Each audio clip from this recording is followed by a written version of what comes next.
Congressman Josephine Ramirez Sato of Occidental Mindoro, former Congressman Teodoro Teddy Baguilar Jr., Ifugao, Lone District, Congressman Alfredo Paulo Vargas, 5th District of Quezon City, Congressman Henry Huminal, Congressman Alisa Shiena Pitan, 4th District, Isabela, Congressman Paul Dasa, 1st District of Northern Samar, Congressman Angelina Helen Tan, Congressman Eric Yap, ACT CIS Party List, Congressman Geraldine Roman, 1st District, Bataan. Now, I would like to ask Secretary Villar to give me the list of all district engineers and the districts they are assigned. Reorganize the assignments. Ikutin ko kayong lahat. Kayo yung meron talagang kahit ito si Ricardo, I'll assign nyo to Basilan kasi pinaputok ng IIED yung mga sundalo ko doon, nasisira yung daan. Itong pangalan, it is a validation. And that, ma-validate ko itong si Ricardo. Prosecute me in a foreign land, tapos ang nakaupo, puro kayo mga puti na ulol. You must be crazy. We have the courts here functioning. And if the court says that I should go to jail, I will go to jail. Pag yan ang surti na nabutan ko, so be it. Yun na yun.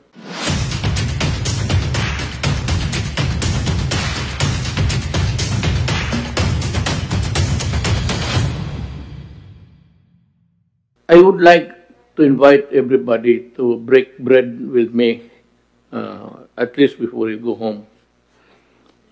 If you want, you might want to hear, ito ang problema. That's why I was late, because I signed a budget with the presidents, the cabinet, the members of Congress. Yung sa ibang programa ko po sa Talk to the People, I had it only the other day. So ito ngayon kay Monday, usually it is Monday, but I arrived Wednesday, 26, I went here to discuss these things with you. I also don't talk to the people in my exasperation actually sa corruption. Nasabi ko, kung sinong may alam dyan na korupsyon, wag mo ka na magbigay ng pangalan kung takot ka. Bigay mo lang yung pangalan sa mga opisyal sa gobyerno. Ang problema, as I said to the congressman, to the members of Congress, I do not want a quarrel with you. We are independent of each other. And this is not really my work. This is the work of people who maybe obeyed my guarantee that they will be protected so long as they give us the... Ang dumating dito, isa, well, we start with the customs. Customs ay terminated about 72. Immigration, 62. Wala ka na trabahante. Skeletal force na lang. Because the Bureau of Immigration is under the Department of Justice. Marami na akong sinibak. And sa PhilHealth, there will be another round of dismissal. Kinukompleto lang nila yung investigation. Marami na akong ang problema dumating sa akin dito ngayon, may Congress. So, sabi ko sa kanila, much as I would like to avoid a bad blood with you, quarrel maybe, so that you would know this is in obedience maybe to my call for people who know of corruption. Kasi talagang exasperated ako sa corruption ng gobyerno. Kung hindi mo ganunin, wala talaga. I've been appealing ever since my first day. Wala, because it's all anonymous incorporated. Wala talaga takot, gano'n. Ngayon, may nagbigay kay Bill Heka, si commissioner sa Presidential Anti-Graft. May nagbigay sa kanya.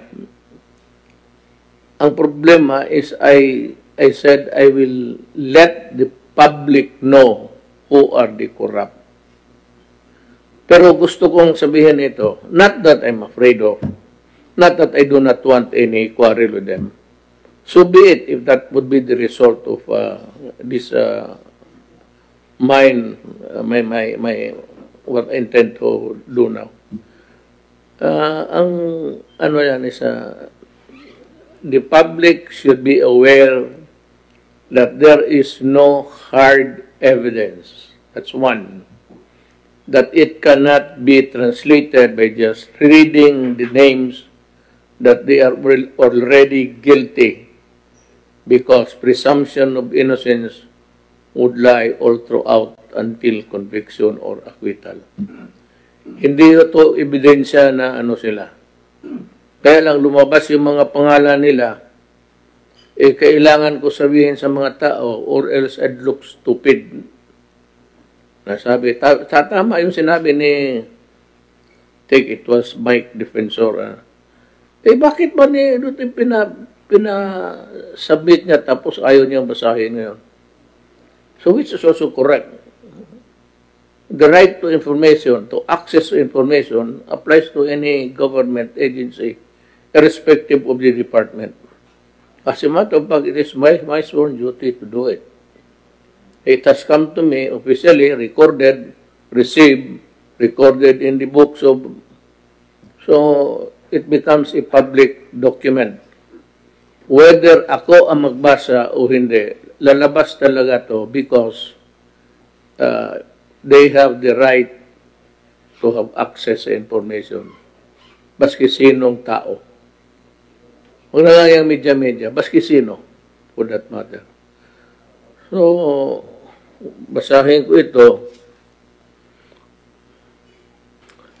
I just want to assure everybody that yung pagbasa sa pangalan ninyo is not a condemnation or an indictment that you are guilty of something. In the same manner that I would tell the people that do not take it as a gospel truth na totoo talaga to. Lumabas lang ito sa investigation ng PAC. And I said, I promise, Diyan ako nakagat dyan because I said, I promise that. But I've been reading a lot of names publicly. So whether you are a congressman, a senator, or a president, kasali ka dito. And I assure you, my son is a member of Congress. Pag nandyan yung pangalan niya, I will read it. I will read it. So, kung nung gusto ninyo, kumain muna tayo o you might lose you. Baka kilala ninyo ito o relative ninyo. Kumain o siguro tayo. Kaya I said, I'm inviting you to break bread with me. So you can get your food and we can pray. I will lead the prayer. It is for the sinners to implore. Wala ako dito. I can assure you. Baski piso, if there is any person, magsabi lang siya, naghingi ako ng piso, o 5 centimos, and he will stand up and accuse me, and if it's true, I will resign.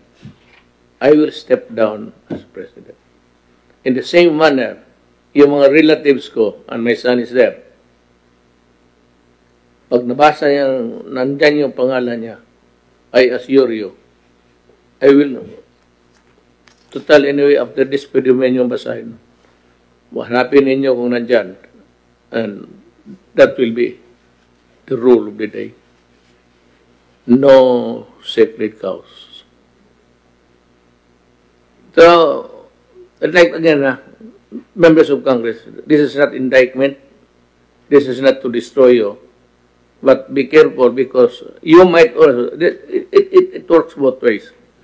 There might be somebody using your name or gumagawa, hindi mo alam, pagkatapos nire-report doon. But you know, during the campaign for the presidency, I kind of forgot the place where it was. Maniwala ka, bot, pagbaba ko, inilanding ko yung helicopter doon.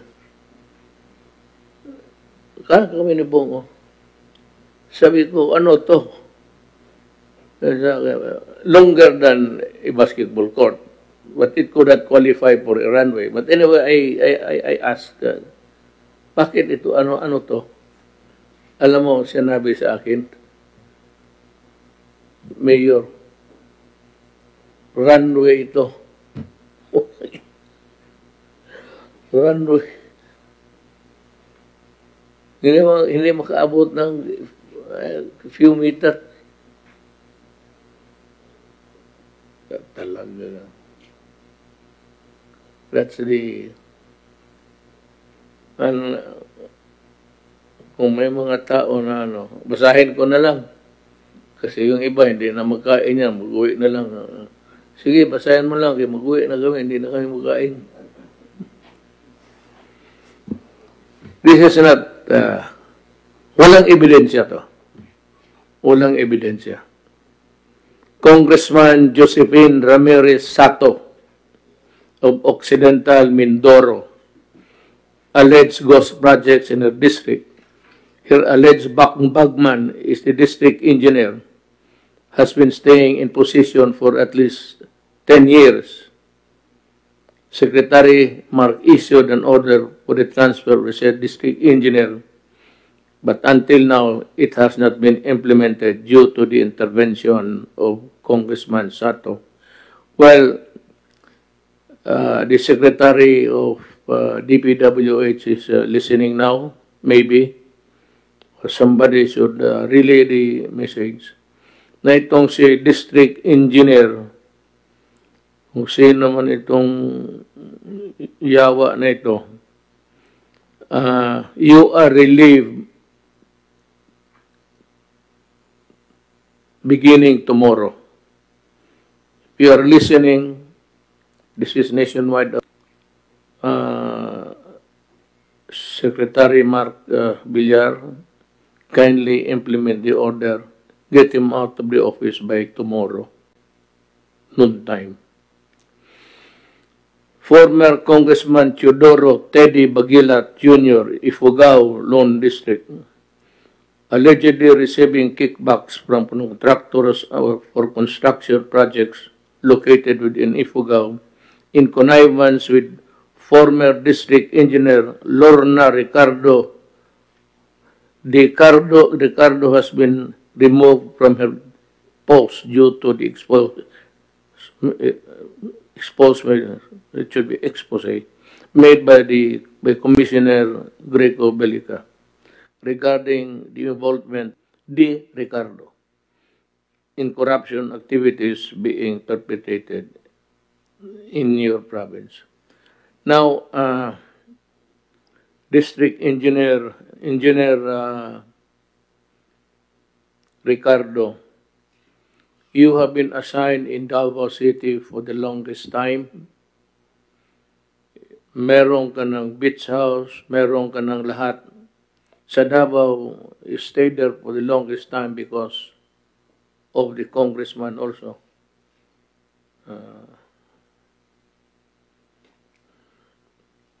You are to report tomorrow to the office of the secretary.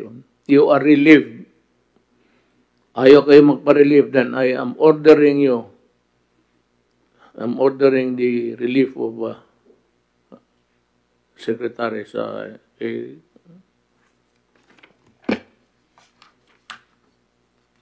sus, kinabahan ako. Kaya nakikita ako, Paulo, putang ina. Magka-resign tayo ng pagmas. Really. It's a matter of honor. Huwag ka sinabi mo gano'n. It is never too late to just be honest. Congressman Alfredo Paulo Vargas, 5th District of Quezon City, allegedly demands for one-time enrollment fee amounting 1 million in addition to the 10 and 12% SOP before the project can be awarded to the contractor. The Marlen Ingolio, District Engineer, pati si District Engineer, kaya pala sabi ko, sige ako basa District Engineer pala itong yawa na ito. District Engineer Divinadera, Ramon Divinadera, pati Marim. You are relieved and report to your secretary by tomorrow. Congressman Henry Huminal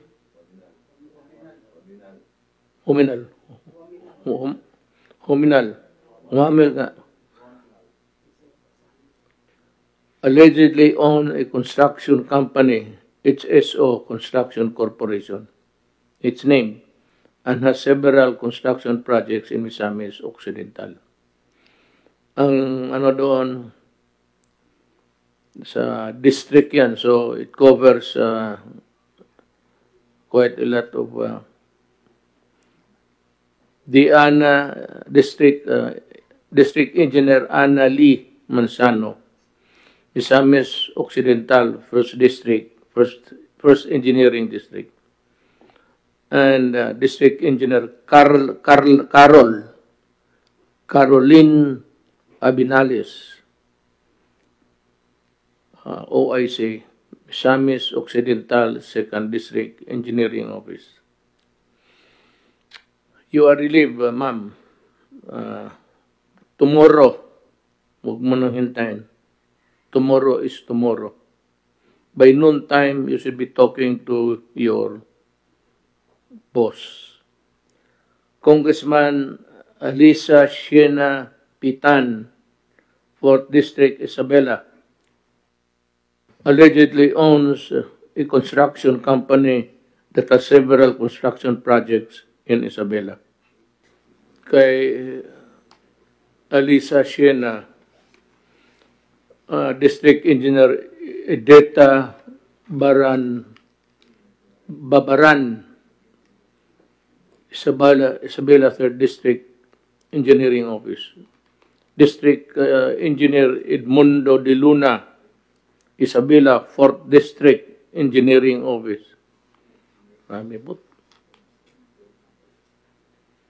Congressman Paul Dasa, 1st District of Northern Samar,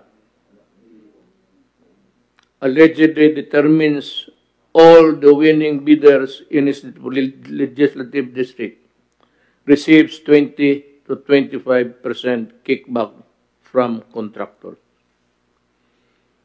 Congressman Angelina Helen Tan, anomalous National Road Project in Quezon Province, a newly constructed road. Malayo kasi ito.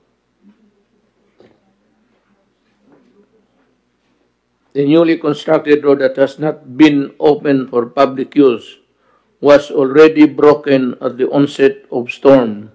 It looks like beyond repair.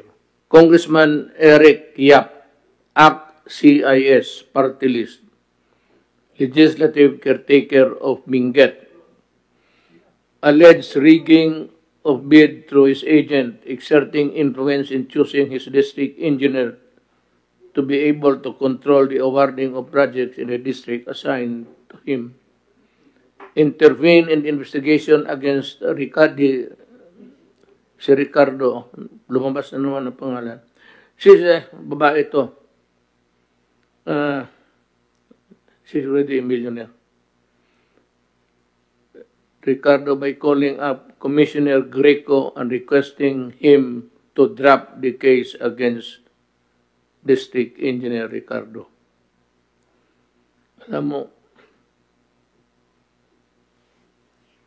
by just mere calling, that simple call can send you to jail.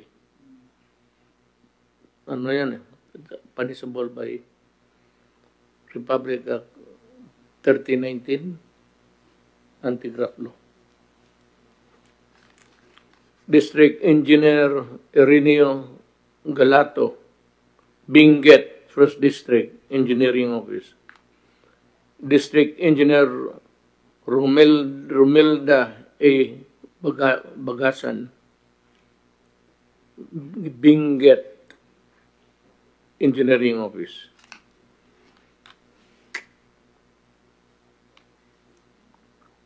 Congressman Geraldine Roman, 1st District, Bataan, allegedly asking for 10% kickback for all DPWH projects in your district.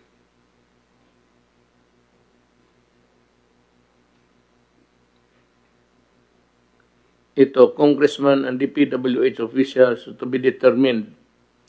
Back receive an email asking whether it is normal for a congressman to get 20% SOP from every basketball pin, mga anti-graft yan eh. Dito, DPWH, ghost projects involving construction of bridges in Camarines Norte. Now, itong mga engineer na I mentioned, just for good measure, just the same, I do not condemn you. I give you the presumption of innocence, just like the congressman. It so happens that your name was cropped up during an investigation. Lahat ng... No, I would like to ask Secretary Villar to give me the list of all district engineers and the districts they are assigned all over the country. I will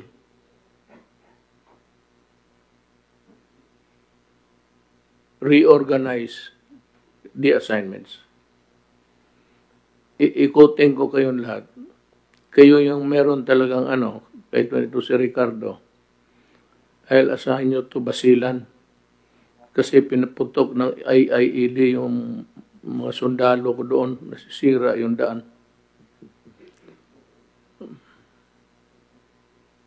Itong pangalan, it is a validation. And that, ma-validate ko itong si Ricardo. May beach house ito, mansion, malaki. Lala mo yan po. Igsuon man yan iguan. Susobrado.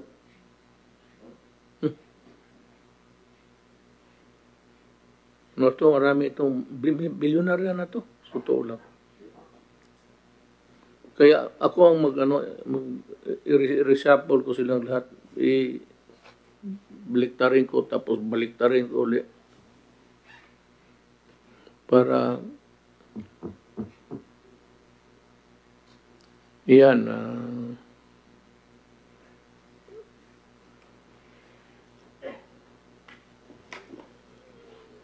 meron may mga picture dito. Pero puro man mga gandang lalaki, pati babae. Puro doktor to. Hindi ito listahan lang ito kung sino present.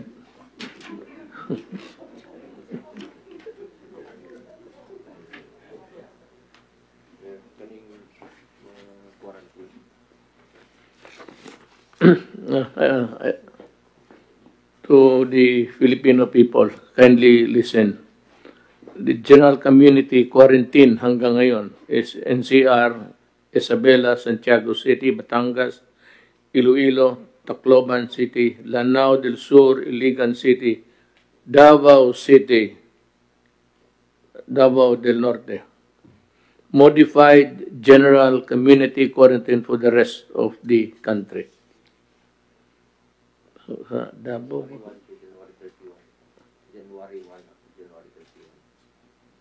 January 1 up to 21. 31 rather. Nandito. Subject to LGU appeals. Wala na kung talagang if the medical statistics would show that there is really a spike, it's better to, I said, better part of prudence is to just leave it as they are. Dito sa COVID strain, it's the same. The rule is, kung maaari hindi ka lumabas ng bahay, huwag ka nang lumabas. Kung marami kang utang, huwag kang lumabas talaga, mas lalo na. Kung may inano ka na anak na babae na niloko mo, huwag ka rin lumabas talaga, irita ka ng tatay. So, it's stay home if it's really possible. Kung kaya mo lang. It's for your own good. And then the washing of the hands. Ngayon, itong mga drug lords, pati mga kidnapper, drug pusher, dalhin ninyo sa wala masyadong tao, iskandalo.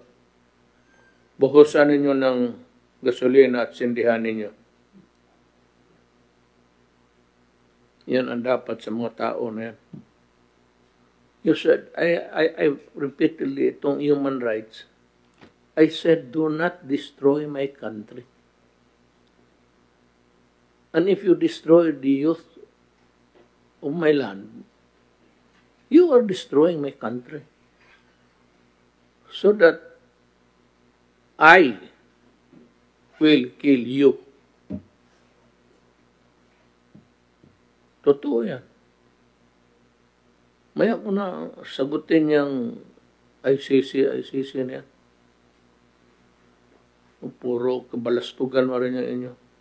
In the first place, why are you interfering in the affairs of my country and other countries? And who gave you the authority? By what divine law gave you the authority to prosecute me in a foreign land? Tapos ang nakaupo, puro kayo mga puti na ulol. You must be crazy. We have the courts here functioning. And if the court says that I should go to jail, I will go to jail. Walang problema yan. I did what I embarked to do. It was an election promise. Pag yan ang surti na nabutan ko, so be it. Yun na yun. Salamat po.